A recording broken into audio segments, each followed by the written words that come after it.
I had the strangest feeling that this guy, tonight's speaker, has been sort of shadowing me throughout my whole life.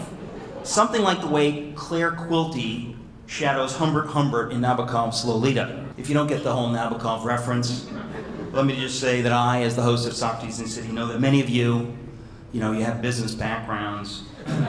You're busy climbing the ladder of success. Maybe the last great work of literature you read was Who Moved My Cheese or something like that.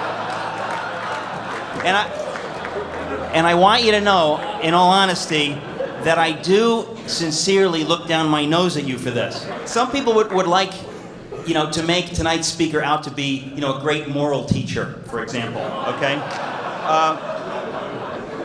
But by making the claim in his bio to be the founder and host of Socrates in the City, he has not left that option open to us, okay? He forces us logically to see him as either lunatic, liar, or founder and host of Socrates in the City. I confess I think he's either a lunatic or a liar because he can't be the host of Socrates in the City because I know I am the host. Look at me, I'm hosting right now. Ladies and gentlemen, how about a warm Socrates in the City hand for our speaker, Eric Metaxas. Come on in.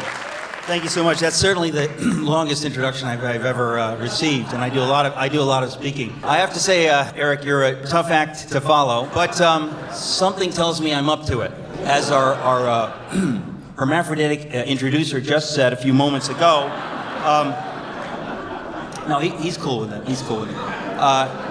Tonight is a special night. It's the 65th anniversary of the death of Dietrich Bonhoeffer. Bonhoeffer is known most famously, I guess, for having written two books. One is The Cost of Discipleship, and the other is Life Together. If he had done nothing else but write those, he would be deservedly quite famous. Those books have changed a lot of lives. But he's also famous, of course, for the end of his life when he got involved in the conspiracy to kill Adolf Hitler. My mother is German, hence my deep love for Siegfried and Roy. My mother grew up in Germany during the war, and in many ways I grew up in the shadow of World War II and have always puzzled about the great, really almost unprecedented evil of the Nazis and the Holocaust and how it happened. It's something that I've thought about a lot, and just the question of what is evil and how do we deal with evil. There's only one Easter in Bonhoeffer's life where he was in the United States of America, and that was 1931. On that Easter day, he could not get into any of these big, wonderful, mainstream Protestant churches because, people like to go to church on Easter. Even if they don't believe it, church is nice, you wear the hats, the whole thing. It's really nice. And he could not get into any of these churches. You needed tickets. And so on this day, this German, he hadn't prepared, he didn't know the ropes or whatever, he could not get into one of these churches. So what did he do? He went to a synagogue to hear Rabbi Stephen Wise preach. Now, when I read that, I said, this is crazy stuff. This is crazy stuff. That Bonhoeffer, who has this incredible relationship with the Jews through the rest of his life, but in 1931, on Easter, he goes to a synagogue, not to a church.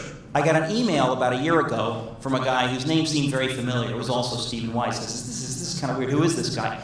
It turns out it's the grandson of Stephen Wise. And would you raise your hand, Stephen Wise, please?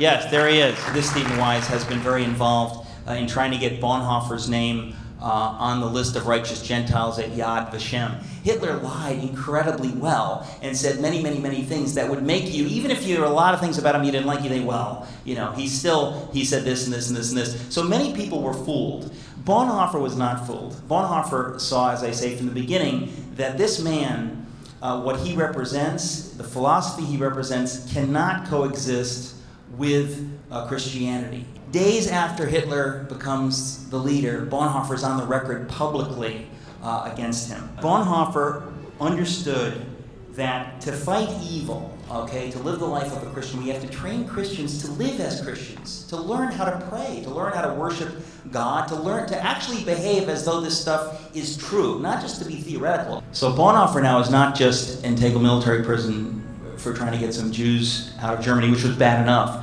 but now he is thought to be one of the leaders in the conspiracy to kill the Fuhrer. He was finally transferred to Flossenburg concentration camp, where on the specific, explicit orders of Hitler, he was executed. Death is hell and night and cold if it is not transformed by our faith. But that is just what is so marvelous, that we can transform death.